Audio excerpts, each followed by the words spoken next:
Hello बच्चों, कैसे हो आप सब लोग। उम्मीद करता हूँ बहुत अच्छे होंगे। तो दोस्तों, आज हम 4 महीने में परीक्षा की तैयारी कैसे करें उसके बारे में जानेंगे।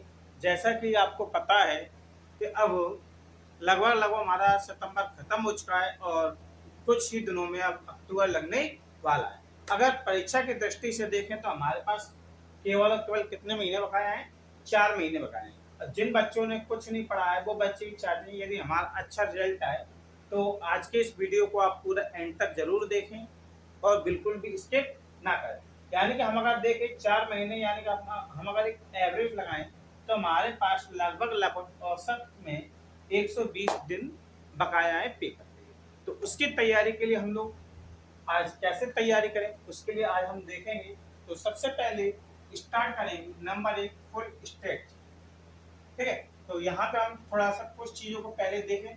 नंबर 1, फुल स्ट्रेटजी, मतलब किस प्रकार से हम अपनी स्ट्रेटजी बनाए पढ़ने के लिए, किस प्रकार से। ठीक है, नंबर 2 आता है माइंड सेट, किस प्रकार से हम अपने माइंड को सेटअप करें कि हमें उस चीज के लिए पढ़ना पड़े। ठीक है, और नंबर 3 आती है प्रॉपर प्लानिंग, मतलब उस 4 महीने के को पढ़ने के लिए हमारे पास क्या प्लानिंग है, किस प्रकार से हमें पढ़ाई करनी है, उन सभी चीजों के बारे में जानकारी लेंगे। और सबसे जो बेस्ट होता है वो स्टडी रूटीन, किस टाइप से हमें ये पढ़ाई करनी है। तो आज हम इन सभी चीज़ों के बारे में जानकारी लेंगे। तो चलते हैं, सबसे पहले हम अपने अक्टूबर महीने की तैयारी देखते हैं कि अक्टूबर के महीने में हमें अपने पेपर की तैयारी कैसे करनी है। तो चलिए दोस्तों, स्टार्ट करते हैं हम लोग अपने पहले महीने अक्टूबर के फर्स्ट महीने में, जहाँ पे हमें अपनी क्या करनी है, तैयारी को स्टार्ट करना है। तो दोस्तों, तैयारी को स्टार्ट करने के लिए सबसे पहले हमें क्या करना है, हमारे जो मोस्ट इम्पोर्टेंट चैप्टर हैं उनमें हमें ध्यान देना है। जैसे कि हमारे पास, जैसे आपका फिजिक्स हुआ, केमिस्ट्री हुआ, मैथ या बायो हुआ, जो भी आपका सब्जेक्ट है उसको आपको क्या करना है, सबसे पहले तो उनके हमें क्या करना है, चैप्टर वाइज नोट्स बनाने हैं। अब चैप्टर वाइज नोट्स कैसे बनाने हैं, जैसे कि मैं अगर अगर फिजिक्स की बात करूँ, फिजिक्स में हमें क्या करना है कि सबसे पहले हमें जो फॉर्मूला है फॉर्मूलों को नोट करना है, फॉर्मूले एक जगह लिखने हैं। उसके बाद डेरिवेशन, जो भी आपको लग रहा है कि इम्पोर्टेंट डेरिवेशन है, आपके जो टीचर ने, क्लास टीचर ने, स्कूल टीचर ने या कोचिंग टीचर ने, जिसने भी आपको जो डेरिवेशन बताए कि बेटा ये वाले डेरिवेशन आपके इम्पोर्टेंट हैं, तो आपको क्या करना है, सबसे पहले उन डेरिवेशनों को तैयार करना है। और इसके साथ साथ लास्ट में हमें क्या करना है, इम्पोर्टेंट डेट्स का भी ध्यान रखना है।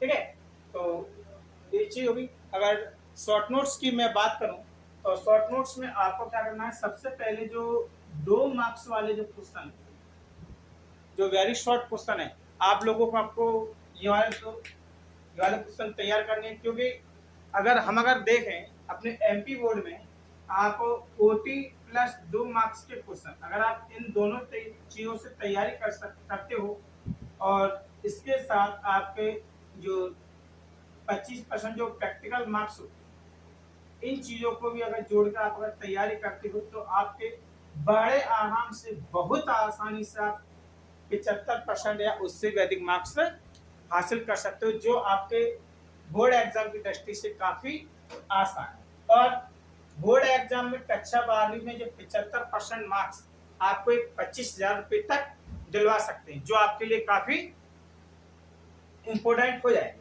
ठीक है, और इसके लिए अगर हम रूल्स की बात करें तो रूल्स में आप 8-8-8 के नियम का फॉलो कर सकते हैं। जहाँ पे हमें क्या करना है, 8 घंटे पढ़ना है, 8 घंटे खेलना है और 8 घंटे क्या करना है, सोना।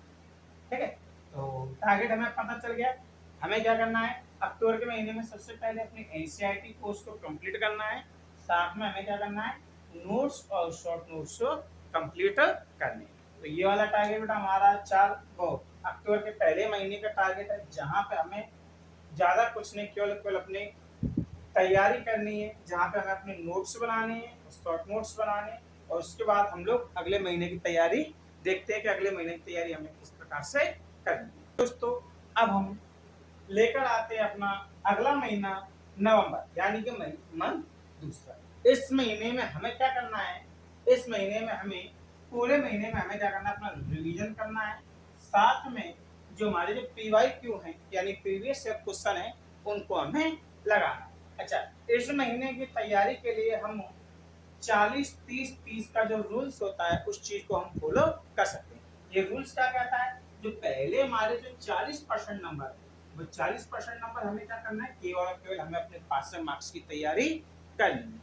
हमें क्या करना है कि सबसे पहले हमारा जो टारगेट होना चाहिए, सबसे पहला हमारा टारगेट जो होना चाहिए कि हमें केवल और केवल पास होना है। तो यहाँ के लिए आपको क्या करना है, 40% में सबसे पहले आप लोगों को क्या करना है, अपनी ओटी यानी आपकी जो MCQ क्वेश्चन है, जो ऑब्जेक्टिव क्वेश्चन है, उन सब क्वेश्चन हो गया 1 मार्क्स के जो क्वेश्चन है आपको वो तैयार कर दिए होंगे सभी बच्चों। सबसे पहले आपको क्या करना है, अपने 1 मार्क्स के जो क्वेश्चन है वो तैयार कर लेंगे। तो और अगले 30% यानी फर्स्ट डिवीजन के लिए यहाँ पे आपको क्या करना है, फर्स्ट डिवीजन के लिए आपको यहाँ पे क्या करना है कि 2 मार्क्स के जो जितने भी जो क्वेश्चन आते हैं, 2 मार्क्स के आपके पास जो जितने भी जो क्वेश्चन आते हैं वो 2 मार्क्स के क्वेश्चन तैयार करने। यानी कि मैं अगर ये बात बोलूं कि आप OT प्लस 2 मार्क्स के क्वेश्चन, OT प्लस 2 मार्क्स के क्वेश्चन, यदि आप इन दोनों की भी अगर तैयारी कर लेते हो तो ये मान लो कि आप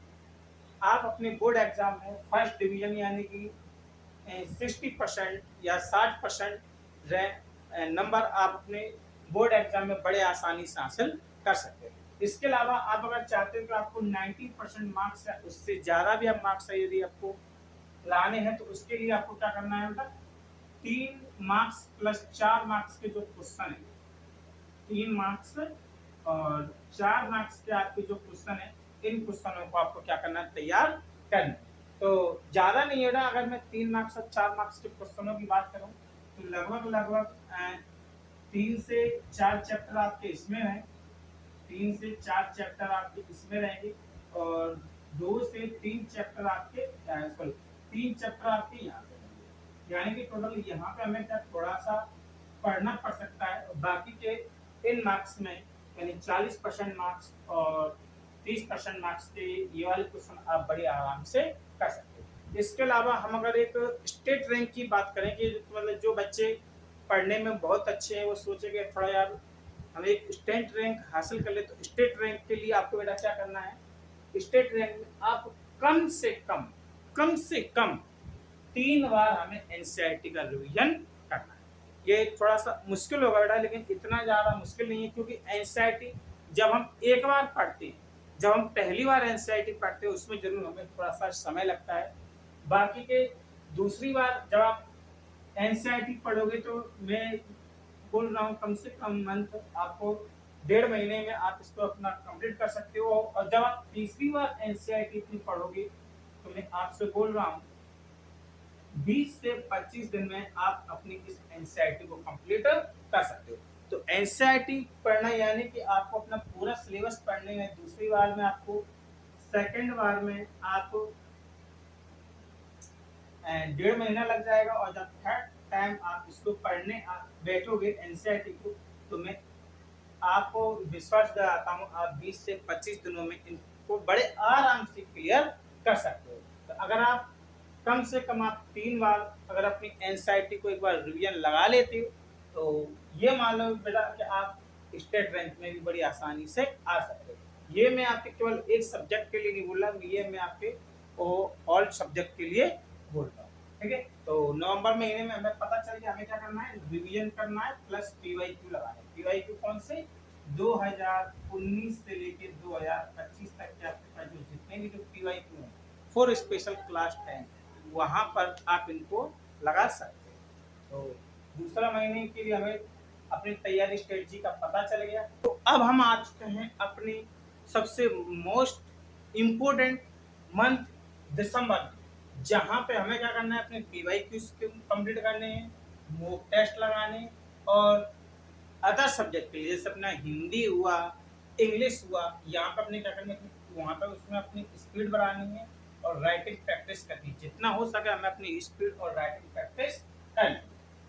PYQ तो हमने बता दिया कि भाई प्रीवियस ईयर क्वेश्चंस लगाने फॉर स्पेशल 10th क्लास वालों को, जो बच्चे इस साल 10वीं क्लास में उन्हें आपको क्या करना, PYQ लगाने हैं कौन से, 2019 से लेके 2025 25 तक के बीच में, और इन सालों में हमें जो भी जो पेपर हुए वो सभी पेपर हमें लगा। इसके बाद क्या करना, मूक टेस्ट करनी है। अब मूक टेस्ट क्या होता है, मूक टेस्ट में आपको क्या करना है, आपके जो वन वर्ड, आपके जो 1 मार्क्स वाले जो क्वेश्चन होते हैं उनको आपको ढंग से लगाना है, प्रत्येक चैप्टर बाई चैप्टर उनको लगाने, उनको याद करनी है। और साथ में हमें क्या करना है, speed and writing practice. English में आपकी जो स्पीड और जो राइटिंग है हमें क्या करना है, उसको तैयार करना है। यहाँ पे हमें क्या करना है, सबसे बेहतरीन, सबसे फर्स्ट पहला काम हमें क्या करना है, पूरा एग्जाम वाला माहौल तैयार करना है। हमें क्या करना है, यहाँ पे पूरा एग्जाम वाला माहौल तैयार करना है। हमारा पूरा ध्यान केंद्रित जो होना चाहिए किस पे होना चाहिए, एग्जाम पे केंद्रित होना चाहिए कि हमारे 2 महीने बचे हैं, हमें यहाँ पे अपने तैयार करना है।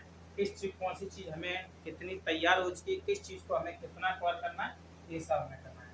टाइम बोर्ड प्रैक्टिस, हमें यहाँ पे क्या करना है, टाइम बोर्ड प्रैक्टिस, यानी कि हमें यहाँ पे हमें बोर्ड पेपर के अकॉर्डिंग क्या करना है, प्रैक्टिस करनी है। बोर्ड पेपर में हमारे पास जो समय रहता है 3 घंटे का समय रहता है, हमें ये प्रैक्टिस करनी है कि हम जब भी हम कोई भी टेस्ट देने बैठे या जब भी हम कोई भी लगाएं, सैंपल पेपर लगाएं या लास्ट ईयर का जो पेपर लगाएं, उस पूरे पेपर को हमें हमें कम से कम 3 घंटे के अंदर उसको निश्चित करना है। जैसे कि अगर हम 10th क्लास में या हम 12th क्लास में, मैं 10th क्लास के सबसे पहले ले लेता हूँ, तो हमारे पास जो कुछ लेंदी जो पेपर होते हैं जो 3 घंटे, जिनमें कभी कभी कम पड़ जाते हैं, जैसे कि आपका सोशल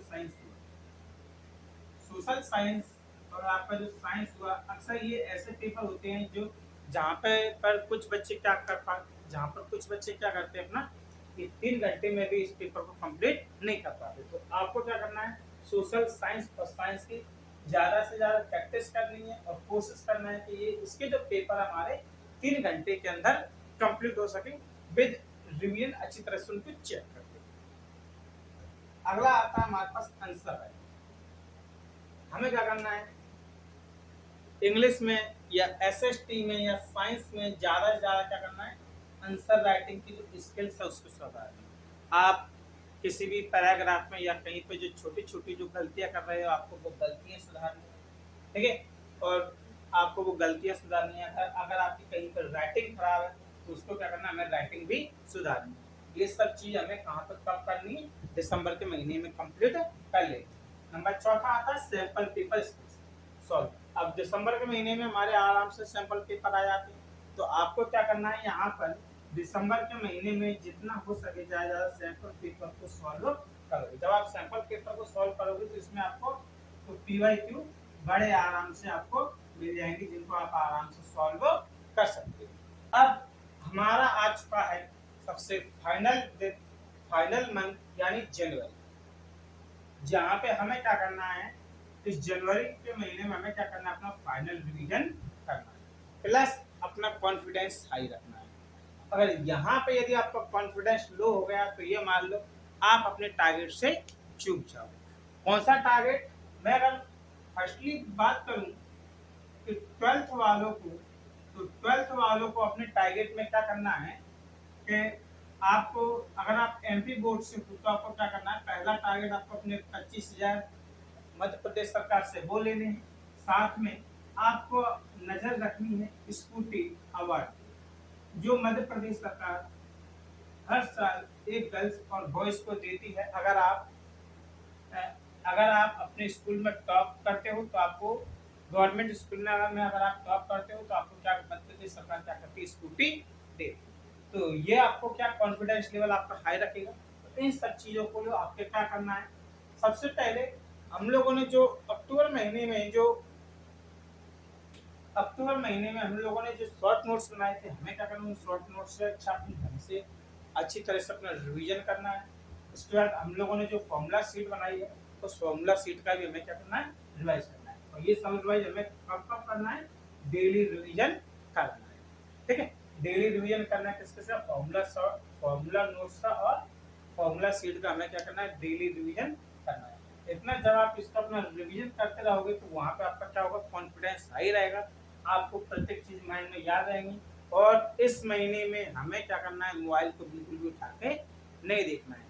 मोबाइल उठाने का मतलब ये नहीं रहेगा आप बिल्कुल मोबाइल को ही छोड़ दो, नहीं। मोबाइल उठाने का मतलब है कि आप जो ये जो फालतू जो इंस्टाग्राम चलाते हो या फिर आप जो इस प्रकार से जो कोई जो पबजी गेम वगैरह में या कोई जो उल्टे सीधे जो गेम में जो मोबाइल में लगा रहता है, आपको वो वाली लत पूरी तरह से छोड़ देगी तब जनवरी के महीने, जिससे आप यहाँ पे क्या कर सको, अपनी आप अपना फाइनल रिवीजन कर सको। इसके साथ साथ आपको क्या करना है कि जनवरी महीने में टिप्स एंड ट्रिक्स पे मोस्ट ध्यान देना है, जहाँ पे आपको अपना क्या है मोटिवेशन। आपको जब भी आप अगर मोबाइल लेते हो और अगर वीडियो देखते हो, वीडियो में आपको कौन मोटिवेशन चीज देनी जो आपको क्या करें मोटिवेट कर आपको, तो आपका कॉन्फिडेंस हाई करे, आपको क्या करें कॉन्फिडेंस हाई करे। अब ये वाली चीजें कैसे हो सकती है, तो आप देखो मैं आपको एक चीज बताऊँ, आपको मैं एक चीज कि जैसे जब हम कोई ये वीडियोज देखते हैं, जैसे कि आपका कोई इस प्रकार का जो वीडियो आता है,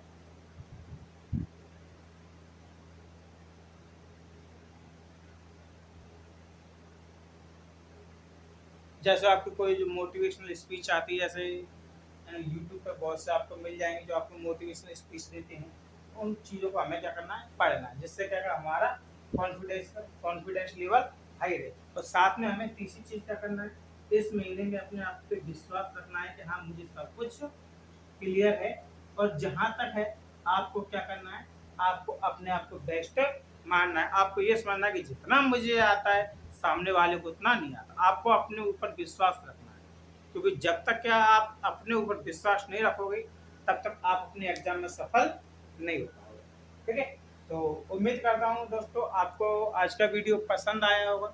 अगर आपको वीडियो पसंद आए तो चैनल को लाइक से सब्सक्राइब जरूर करें। मिलते हैं अगले वीडियो।